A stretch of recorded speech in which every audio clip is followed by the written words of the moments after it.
Город Назрань, или как у ингушей принято называть Нано-Нясыри, с давних пор олицетворяет горячее сердце нашей республики. Впервые в официальном документе Назрань упоминается 5 июня 1910 года. В том же году во Владикавказе представители 6 родов, проживающих в Назрани, подписали акт о вступлении Назрановского общества в российское подданство. Эти и другие материалы, рассказывающие об истории и развитии населенного пункта с момента его основания до современности, представлены в Музее краеведения имени Тугана Мальсагова. В течение более 50 лет существования нашего музея были собраны огромное количество экспонатов, касающихся истории Ингушетии и города Назрань.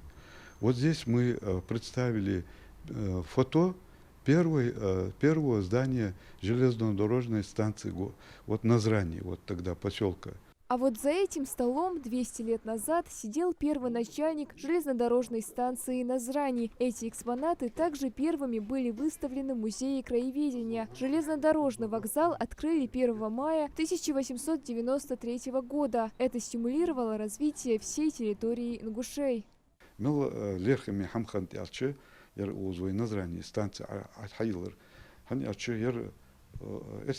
Транспортный узел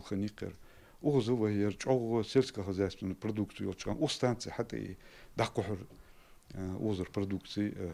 На выставке особое внимание уделено архитектуре, истории и значимым событиям, формировавшим облик этого города. С недавних пор на витрине музея появился еще один ценный экспонат – звезда, которую Центральный совет Коммунистической партии Советского Союза и Совет министров вручил аграрному предприятию Назрани за высокие показатели. В то время такие награды присуждались крайне редко.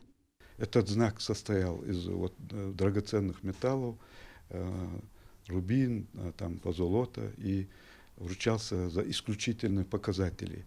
Эти показатели и эти данные, они представлялись в то время на ВДНХ, столице нашей Родины, тогда в Советском Союзе, городе Москве, ВДНХ. И эти заслуги были отмечены на всесоюзном уровне. И мы сегодня впервые открываем фонды нашего музея. Помимо этого, в зале музея представлены материалы от трикотажной фабрики Назрани, первый снимок завода электроинструментов, также воинские захоронения времен Великой Отечественной. Мало кому известно, что во время войны Назрань принимала активное участие в обеспечении советской армии пищей. В то время настоящим спасением были мукомольные и хлебопекарные заводы. Они поставляли хлеб всему Южному фронту. Узнав об этом, фашисты планировали разбомбить объекты, однако снаряд был обезврежен.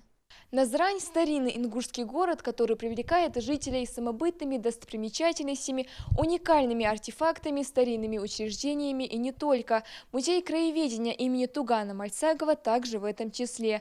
Он открыт еще в 1972 году как Народный музей боевой славы. Только спустя 6 лет этому учреждению присвоили официальный статус. С тех пор исторические предметы, реликвии и археологические находки хранятся в этом музее и пополняются каждый год.